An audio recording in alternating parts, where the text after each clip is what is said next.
everyone. Today I wanted to discuss coping with change.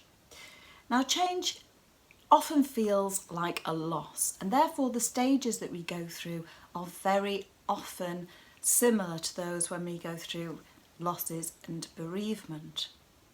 There are two ways that people generally deal with coping, and one is escape coping and the other is control coping. Now, escape coping is when you try to avoid the situation, you try to avoid the change. So your debt letters may be stacking up, things that you just don't want to deal with, you don't want to think about. A project that you're not sure how to deal with gets ignored, procrastination sets in. Control coping is more of a proactive stance. It is seeking out what you can do to actually control and be part of the change. In reality, most of us respond with a mixture of the two. So let's have a little look at the stages that you might find yourself going through. And the first would be shock and disorientation. So unless you are the one creating the change, this is usually when change is imposed on you, then you may feel that the rug has been pulled from under your feet. You may feel confused, uncertain, not sure how to go on. Now, what you need to do when you feel like this is to seek reliable information. So if it's a change at work, you can obviously speak to your managers, to the people that support you there. It's important to stay away from rumour and gossip because those things actually help ignite and sustain the anxiety. And obviously a lot of it isn't fueled in reality and starts you worrying about things that weren't going to happen in the first place. I also suggest to people that they carry out a SWOT analysis.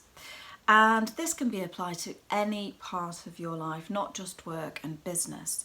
So this entails looking at 4 areas in relation to the situation. So you look at your strengths, which is what the S stands for. So the strengths that you have in relation to the situation, the strengths that this new situation may bring out in you. Conversely, you look at your weaknesses. So this might help you to find out what new skills you need to undertake, what new training that you could do to fulfill the gap that you've identified. Then we look at opportunities. So what opportunities does this new situation give rise to? And sometimes when you're in this stage, it's quite hard, you only think of the negatives. But if you sit down and start to think, you purposely force yourself to think about the opportunities, you're very often surprised about how many there are. And again, conversely, we look at the threats. Now, this isn't to frighten you, but it's to give yourself a balanced look at the situation and to put it into some sort of perspective and to get you thinking a bit more about what it could do for you. So then the second stage is basically about your emotions, because there will be a lot of them and mostly negative. So you may feel anger, resentment. You may find that you might be quite optimistic after those have passed, and then pessimistic also, and you may fluctuate between the two. And again, this is normal.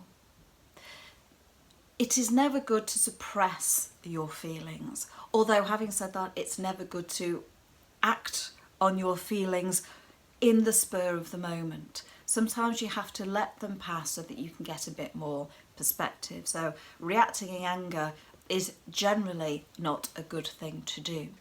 So acknowledge your feelings, but don't let them run away from you, so that you don't end up saying things to people that you really wish you hadn't said afterwards. Give them time to simmer and then come back to them.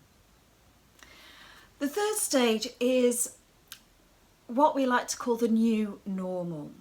So this is when you start to think, actually, what does this mean for me? You've started incorporating the new ideas into your life.